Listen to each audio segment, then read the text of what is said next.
Roberta or Roberta, like I said last week, wherever you're from, depends how you say it. Today is the 1st of October 2023, so a pinch and a punch for the first day of the month. I have a very special guest with me today who's extremely nervous. We've been laughing for the last 5 minutes. I'll introduce her in a minute. But the images you are seeing right now, I actually filmed, what are we, Sunday? I filmed Friday late, probably 4:30, when my mum and I went for a walk at Surfers Paradise. Now, the reason why I filmed the image on Friday and didn't record is because I wanted to be present with my mum going for a walk. So I put the camera out, I filmed, I was with her, and considering my guest today is, drum roll, my mother, I thought it would be great to do the filming while I was with her. So we went for a walk at Surfers Paradise. It is school holidays here in Australia, so there were lots of people on the beach, lots of families. The weather was absolutely beautiful. We ate an acai prior to going for our walk, so we sat there, we ate, and we looked at the seagulls flying, trying to find food and things like that, and then we went for a stroll. So as I said, today I've got my mum here as my very first guest of you should have seen the face she just pulled. Lucky you can't see her. She's looking at me with these big googly eyes. She's scared to talk. Hello? Hello. So my mum, I call her mãe, so Portuguese is mum. Her name is Eliana. This is the woman who helped shape me into the woman I am today. Now, the characteristics of strength, determination, kindness, creativity, and spirituality were all introduced to me by my mãe. It was watching her be all of those things that I learned to be them myself and explore all those different sides of strength and sides of determination. I was also shown from a very young age by this woman that taking care of my appearance was important, but not for the outside world, for me. So from the earliest ages, I remember I'd get up in the morning, and probably when I was a little bit older, and I knew we were staying home, but I'd look at my mum and she had her makeup done, she was dressed nice. I'm like, where are we going? She's like, nowhere. I'm like, what? Why are you dressed up? She's like, for me. So welcome, mãe. Welcome. After everything you said, what's left for me to say? Well, I have some questions. Okay, here we go. So, okay, so you guys will be hearing some noises. We are sitting at Mum's apartment at the Gold Coast outside at the veranda, and I wanted to sit out here so she didn't feel as nervous because I had set up at the kitchen table, and she's like, oh my God. So I'm like, okay, let's go outside, let's look at the trees, and I'll show you what our view. This is our view, actually. Let me show you right now. So what we're looking at is the green tree that was bare only a couple of weeks ago. It started, actually more than a few weeks. When do you think this started growing back? 3 or 4 weeks? 3 or 4 weeks ago. Yeah, so these were twigs not too long ago. Obviously, we're coming into spring here in Australia. So I wanted Mum to sit here and relax, but so you will hear the sounds of the cars, of the people walking past. Okay, enough describing and fluffing around. Mãe, breathe. Here we go. Deep breath, deep breath. So I want to start with, tell us your full name. Eliana. Yeah. Regina. Yes. Lecheri. Yeah, and where does Regina come from? From my mother's sister's second name. So her second name was Regina. Regina. Okay. Yes. If you could choose your own name, what would it be? I'm happy with the name I have at the moment. Are you? Nothing to change. No? Why is that? Why do you like your name? Because it's an unusual name found out in Australia. No much people have the same name as I have. Actually, I think I heard one Eliana before. Yeah, there is about 3 or 4 I met already. Yes. In your lifetime? Here in Australia. Oh, really? Yeah. Oh, yeah. Some of them got some relatives in Brazil. That's why they name after. Do you know the origin of your name? No. No? Whether it's Italian? No. Regina could be Italian or even English name. Yeah. Because it's the queen. But Eliana, I think, is very much Brazilian name. But in Italian, they have a name similar called Liliana. Yeah. Okay, I've heard lots of people call you that when they think your name is. Okay, and where were you born? I was born in Brazil. Yeah? Whereabouts in Brazil? Porto Alegre, south in Brazil. Yeah? Yeah. Do you love your culture? Like, is there... Very much. Very much so, yeah? Very much. Okay, what do you love the most about your culture?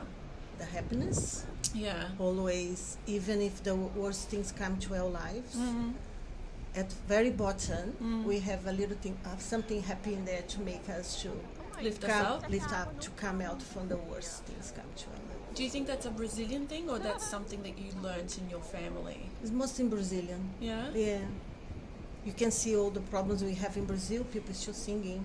Yeah, and that's true. Yeah. That's true. Yeah. That's true. I went to Rio once, and I remember seeing, like, in the corners as I was walking down the street, like these people, like, with nothing. You could tell they had nothing to their name, but they made a little drum out of a can. Yeah. They were drinking, they were singing, they were happy, they were dancing.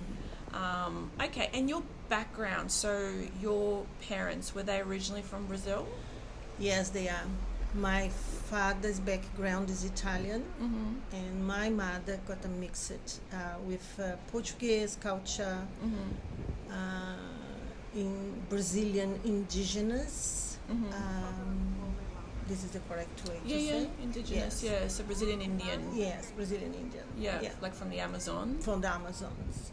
Not really from the Amazons, from the south of Brazil, border with Argentina. They live. There is a lot of indigenous, different from the Amazonian people. Okay, nice. And how old were you when you first came to Australia?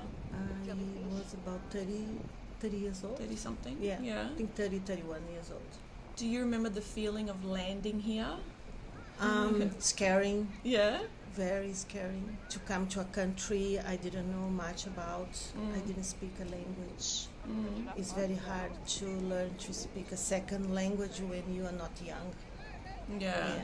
But you did very well. Do you remember when I used to be your interpreter? Yes, I remember to take you to the doctors, even to the teachers. Yeah.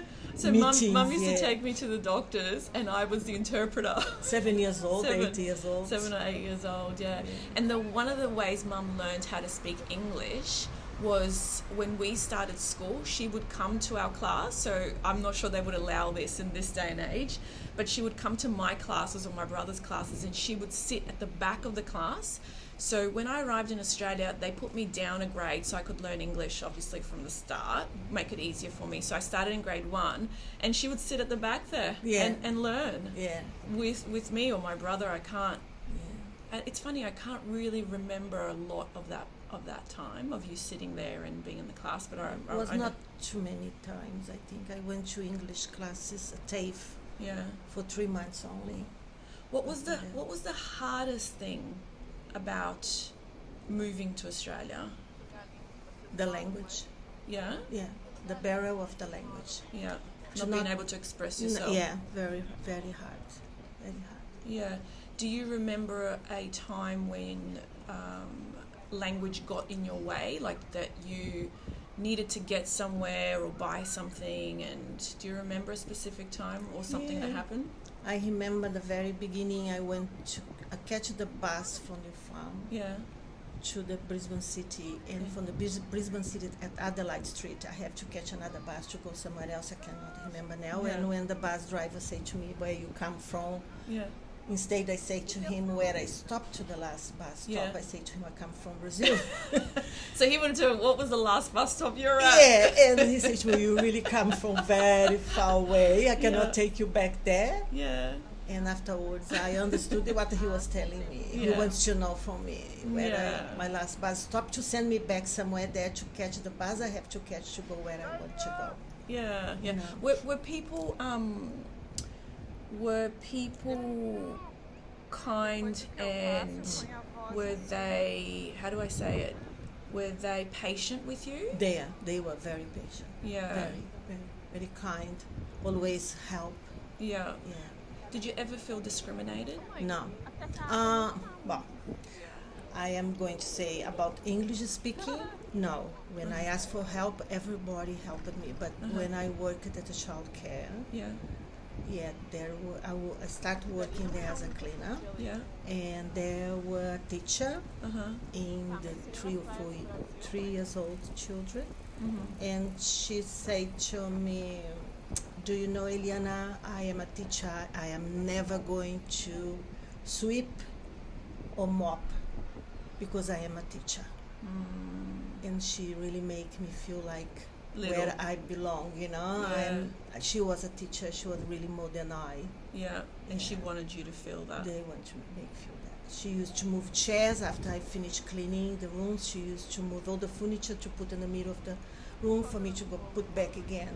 Oh, wow. Make me feel like, I am the servant. Yeah. It's amazing how very amazing that happened, even in the, I mean, that was the mid to late 80s. Late 80s, I think. And even when we came here, in Brazil, all the children have to have the vaccination book. Yeah. So your childhood vaccination booklet, yeah. Yes, and when I gave to the doctor, the first thing he did is to put in the bin and say to me, you come from the third world country, here we don't need any vaccination. You have to learn what your children have done in South America is different from Australia. This is the first world. Oh, wow. And he ripped the... Yeah, and threw in the bin all the booklet I had from Brazil. Yeah. Wow.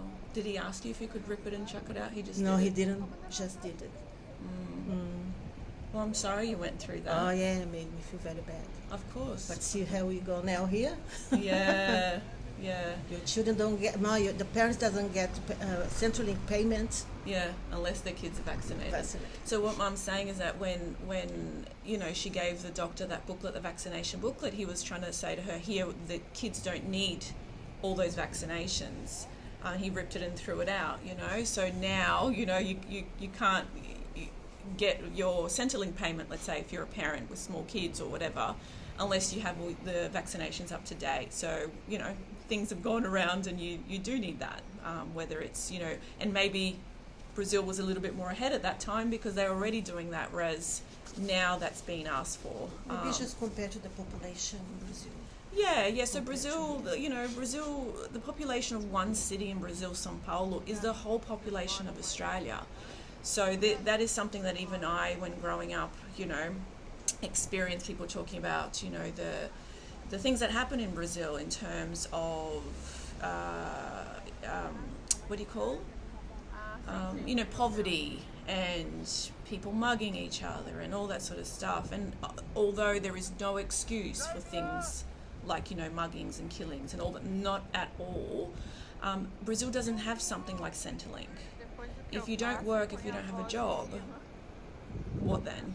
So there are a lot of people that steal and commit small petty crimes because they're hungry or they need to feed their kids or things like that. Again, doesn't make it right, but it's fact. So I wanted to ask you, what is your earliest childhood memory? Your earliest, like... Very earliest. Yeah, like, anything that comes up? Christmas time. Yeah? When we have to wait for the Santa Claus outside in the veranda, and it was my dad who went in the house with a broom and he would bang on the floor to make noise to let us know the Santa Claus just had been and dropped some presents. Oh, really? Yeah, and always in Brazil we start celebrating for 24 when we get the presents. Okay, nighttime, 24? Nighttime. So Christmas Eve? Christmas Eve. Okay. Yeah, that I remember most. Yeah. Do you remember what you would get at Christmas time as a young child? Rocking chairs, dolls. Yeah? Not much, yeah. What? So you would get one present or lots of presents? One present for my parents and the plus for my grandparents. Yeah. Okay, and usually a doll or something like Most that. of the time was dolls. What did you eat at Christmas time? What did they do? It's very different from here. Yeah. Like I say, we had a table. Some people had like midnight Yeah. dinner at 24. Yeah. I had Could say it in Portuguese. what I'm going to say. Arroz, feijão. No, not the right. rice, the fried rice. Yeah. Salads, potato salads. Any types of meats? Yes. Turkey. Turkey. Yeah. Turkey. Yeah, most of. Okay. Yeah. Any traditions at midnight? Something you Celebrate had to do? the Jesus born. Yeah. Oh, okay. Yeah. Nothing you had to eat right at midnight? Lentils is for the New Year's. New Year's. Yeah. Not, what is it, the sultanas? Not sultanas? New Year. New Year's as well. Yeah. Okay, I'm getting my holidays mixed up. Mhm. Now, what do you think, what advice would you, I'm not going to say your age, but you 60-something today, you can what say advice would the woman, the Eliana of today, tell 15-year-old Eliana? 15 years old Eliana. Mm. Believe in herself. Yeah, Things were going to change yeah, because that time I didn't see much light. okay, You know, I have to study. My father was a very strong personality man. Uh-huh. I'll say that word, Uh-huh. making everything hard for me as a teenager. Mm. I think that's all. So just believe and know that Believe things will change. all change. Yeah. Mm.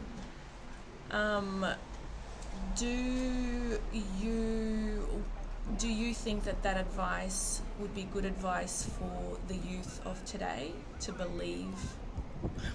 For today, it Yeah. would be very hard. Why do my you think it would be God. hard for the youth of today to believe that things Be- will get better, that things will change? Generalizing. Yeah. Only see the youngest on the mobile phone today. It's Uh-huh. very hard to make a point in that. Really. Yeah. Um, How do you think that mobile phone use and what happened was when Mum and I were walking at this beach that you're seeing at the moment, I can't tell you how many people had their heads down on their device, and it wasn't only young, right? It was a lot of adults and families, and there's this beautiful beach in front of them, and no one is looking up at the beach. No one is looking at each other. Obviously, there are families playing soccer, doing other things in the water, but if they were on the sand sitting down, it's head down. Majority, obviously not all. So you think that it's hard for the youth of today to believe because they're stuck in the technology drugs them. I Yeah. believe that. So do you think it's the technology or it's what they're looking at? Like, because the technology makes it easy for them to access different pages, different people's different opinions. They right? don't divide their time to doing things. You know, Okay. they get so addictive Yeah. to the technology. You know, they don't go outside to look for something different. Yeah. I'm not saying drinking or drugs. I'm saying Yeah. living a life Yeah. outside. Have more family time, Yeah. It's a connection. connection of the family. You can see people even have dinner in restaurants. They all have their mobile beside them, plates, and they are looking to the mobile.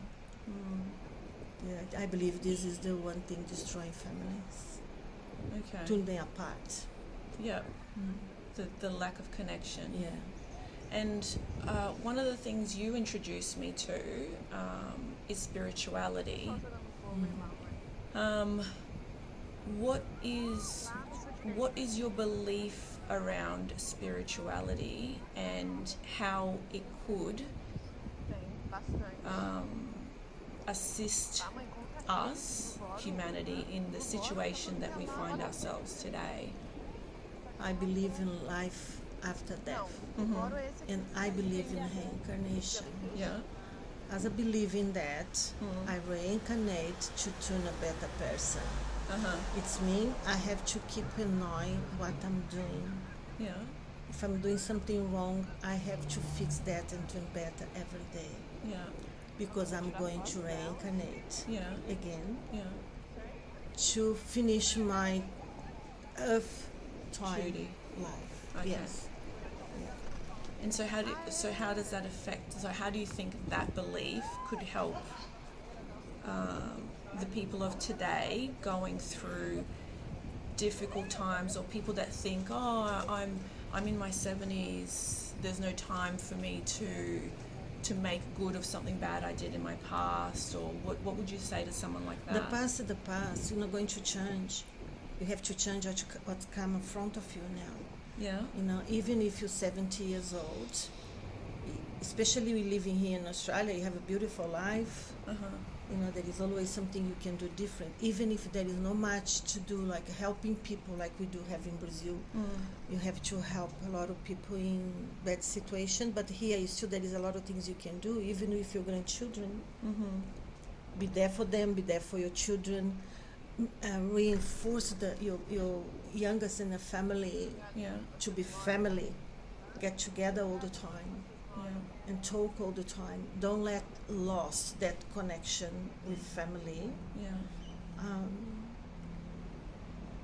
What else I can say? So for people that aren't in spiritual. No. For people that aren't as fortunate as others. So there are people like we do have a beautiful life here in Australia, and we always in our family look at the positives. We try to. Sometimes we.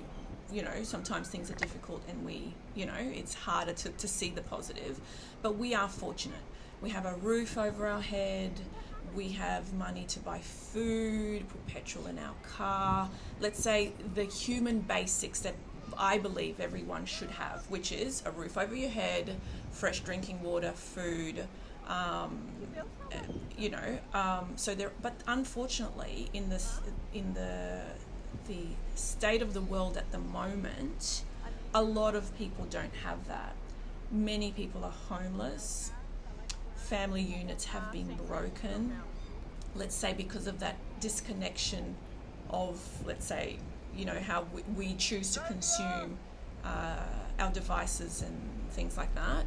So for people that aren't as fortunate as us, that are finding themselves today in a dark space, whether it is depression, anxiety, whether it is they've lost a loved one, separated, what advice coming from your spiritual side would you give to someone having a bad day, what would you say to them? It's very easy sometimes for us to go, oh, look at the beautiful things, but if someone is in that position, if they're sleeping in the street, Australia is beautiful, they might look at us and go, oh, okay, maybe for you, what do you think you would say, like from your heart? Look for help. Look for help? Look for help. There is help everywhere here. Yeah. If you have a mental issue, if you have problems to live on the street, if a family kick you out from your house, you always can work out about that. Don't just go to drugs or alcohol to solve the issue, and look for the help.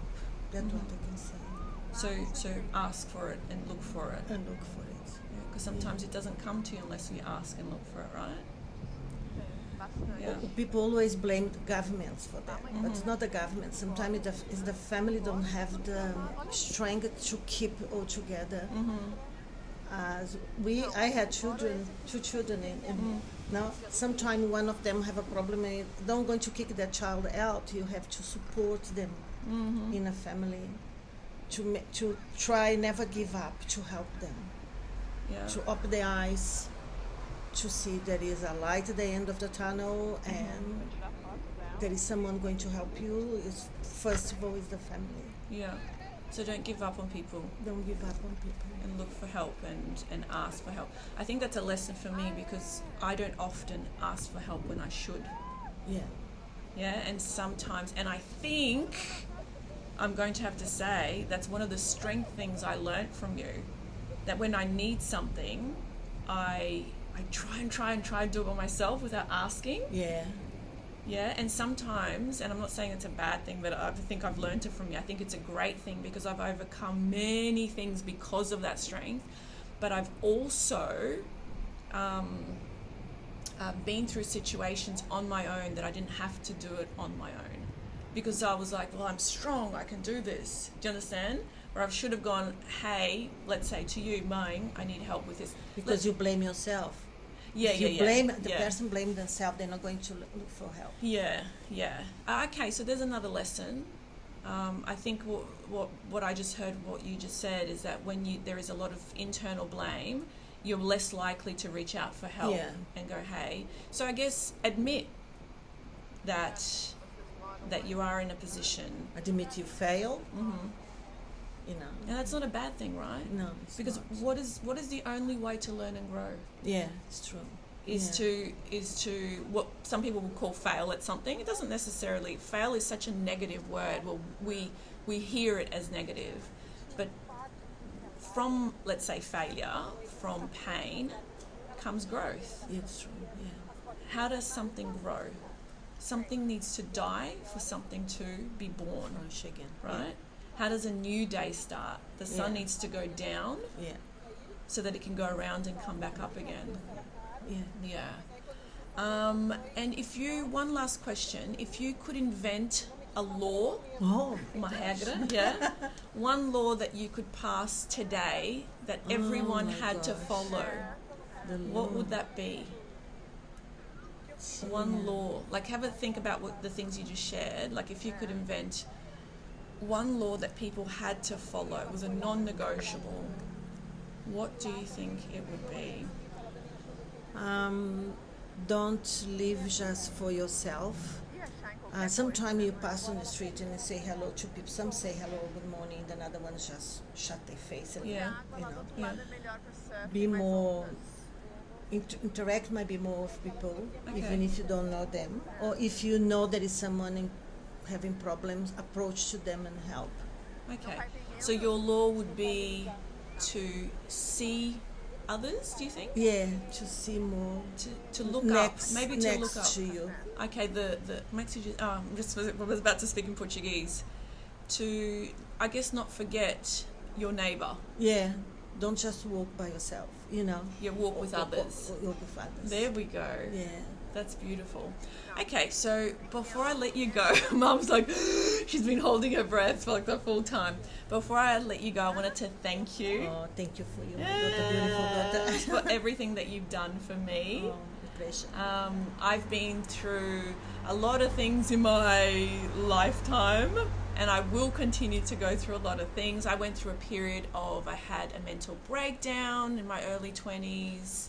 And if it wasn't for my mum, I have no idea what would have happened. And the reason why she was able to help me so much was because she went through her own shit when she was younger. And she didn't have the support I had. Yeah? So in order for me to have the support I had, she had to suffer. Yeah. Do you understand? To get stronger. To get stronger, so then you could help me, and you've helped other people as well. So thank you for that, for that help. Beautiful. Thank you for the love that you give to me and my children and my family. And for the help you've always given me physically, mentally, and money. This is called family. Yeah, this is called family. This is a family. Yeah. And for introducing me to spirituality, to be able to see things in a different way, for bringing me to Australia, you and Dad, because you guys gave up everything to give my brother and I a better life, right? Yeah, so you gave up your family, you gave up, being with your parents, your siblings, to give us a better life. And although now we're like, we love it here, Australia is home. We love Brazil as well. We love going back to see family. And although we sit in a beautiful space today, it wasn't always like that. There was a lot of times when we wanted to go back, or we blamed our parents for being here because we missed our family. But so I wanted to say thank you for going without and giving up on things that you loved to provide a better future for me and Manu. Oh, thank you very much. Thank you to Australia. Yeah. My roots is in Brazil, but my heart is in Australia. Oh, well said. And with that, thank you once again. And remember, everyone, be kind, be great, be you, and see you next week. Bye. Bye.